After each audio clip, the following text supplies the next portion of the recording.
Hello friends, आजच्या video session मध्ये आपण पाहणार आहोत इयत्ता 8वी इतिहास पाठ 6 स्वातंत्र्य चळवळीच्या युगास प्रारंभ या प्रकरणाचा आज आपण या ठिकाणी संपूर्ण स्वाध्याय पाहणार आहोत। चला तर मित्रांनो, आजच्या व्हिडिओ सेशनला सुरुवात करूया।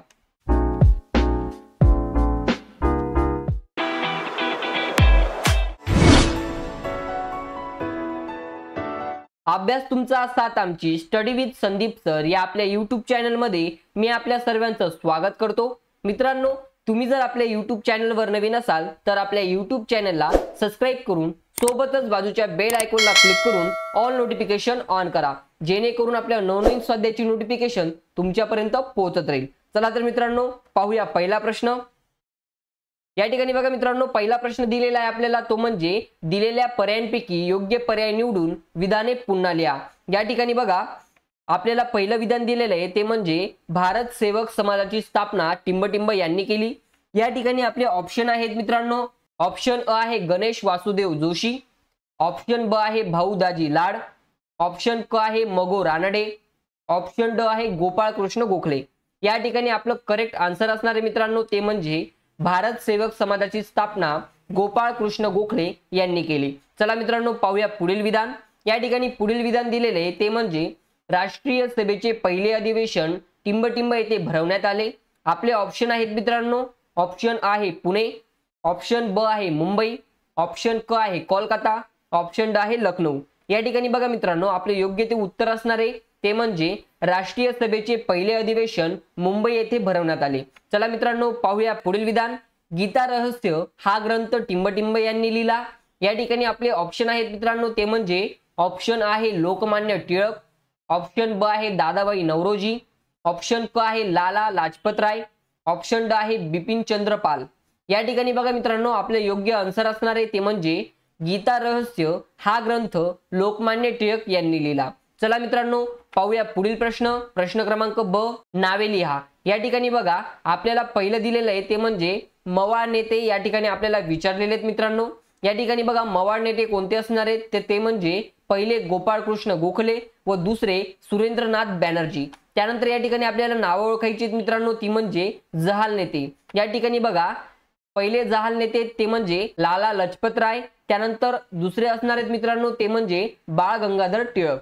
चला मित्रांनो, पाहूया पुढील प्रश्न। प्रश्न क्रमांक 2, पुढील विधानांची सहकारण स्पष्ट करा। या ठिकाणी पुढील विधानांचे आपल्याला सहकारण स्पष्ट करायचे मित्रांनो। या ठिकाणी पहिलं विधान दिलेले ते म्हणजे स्वातंत्र्य लढ्यात भारतीयांची अस्मिता जागृत झाली।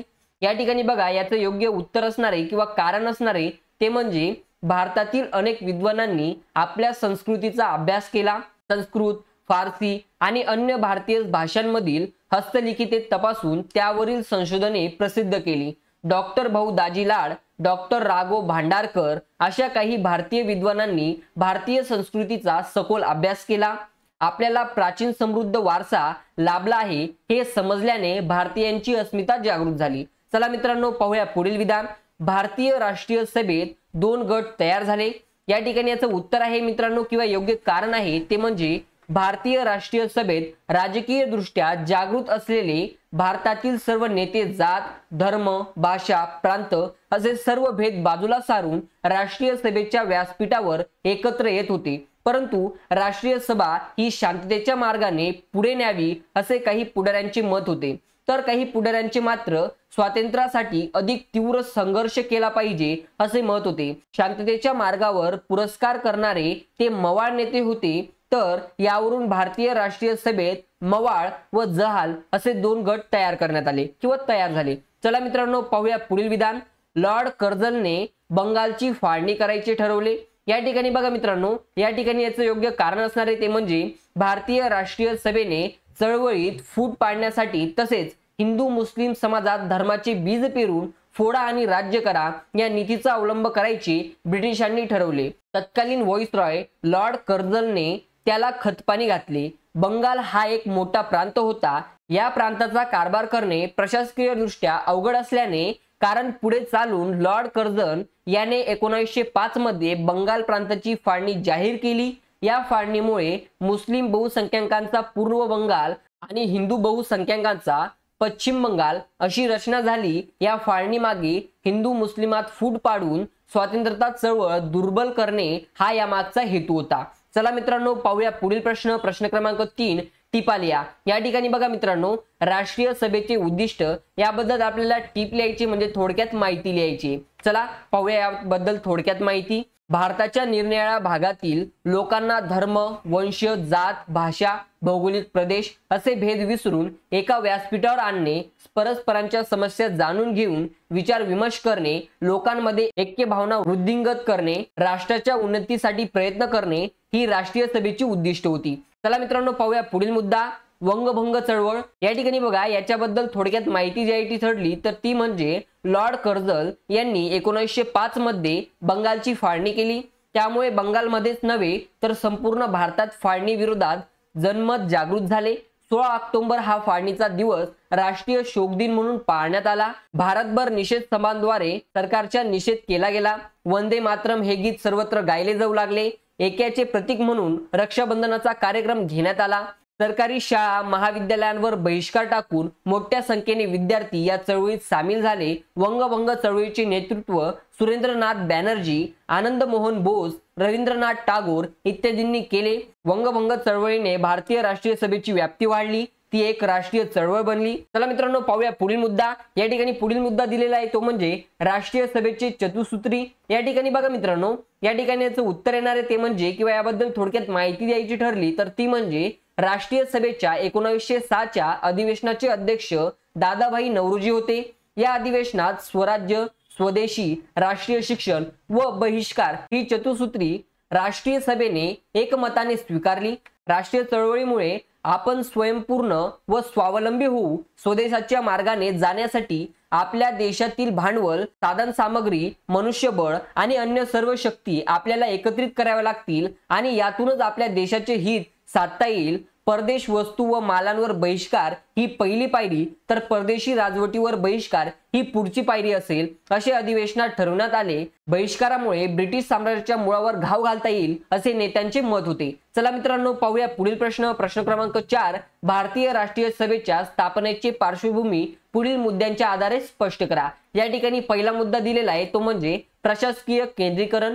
या ठिकाणी बघा याचं उत्तर येणार आहे मित्रांनो ते म्हणजे ब्रिटिश प्रशासनामुळे भारतात खऱ्या अर्थाने एकत्रित अंमल सुरू झाले। देशभर समान धोरणे, सर्वांना कायद्यासमोर समाज दर्जा यामुळे लोकांमध्ये एकराष्ट्रीयत्वाची भावना निर्माण झाली। ब्रिटिशांनी आपल्या प्रशासनाच्या सोयीसाठी व लष्कराच्या जलद हालचालीसाठी रेल्वे, रस्ते यांचे जाळे उभारले, परंतु या भौतिक सुविधांचा भारतीयांनाही फायदा झाला।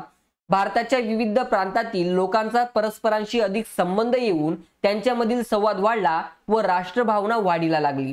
चला मित्रांनो पाहूया पुढील मुद्दा आर्थिक शोषण। या ठिकाणी बघा मित्रांनो या मुद्द्याचा जो काही हेतू आहे तो म्हणजे इंग्लंडच्या साम्राज्यवादी धोरणामुळे भारताच्या संपत्तीचा ओघ अनेक मार्गांनी इंग्लंडकडे सुरू झाला। भारताचे आर्थिक शोषण होऊ लागले। शेतकऱ्यांना सक्तीने नगदी पिके घ्यावी लागली। शेतकऱ्याचे ओझे, सततचे दुष्काळ यांमुळे भारतीय शेतीचा कणा मोडला। पारंपरिक उद्योगधंद्यांचा ऱ्हास झाल्याने बेकारी वाढली। भांडवलदाराकडून कामगार वर्गाचे शोषण होत होते। मध्यम वर्गावर नवनवे कर लादले गेले। यामुळे लोकांच्या मनात असंतोष निर्माण झाला। चला मित्रांनो पाहूया पुढील मुद्दा पाश्चात्य शिक्षण। या ठिकाणी याचं उत्तर येणार आहे मित्रांनो ते म्हणजे पाश्चात्य शिक्षणाच्या प्रसारामुळे न्याय, स्वातंत्र्यता, समता, लोकशाही अशा नव्या कल्पनांची भारतीयांना ओळख झाली।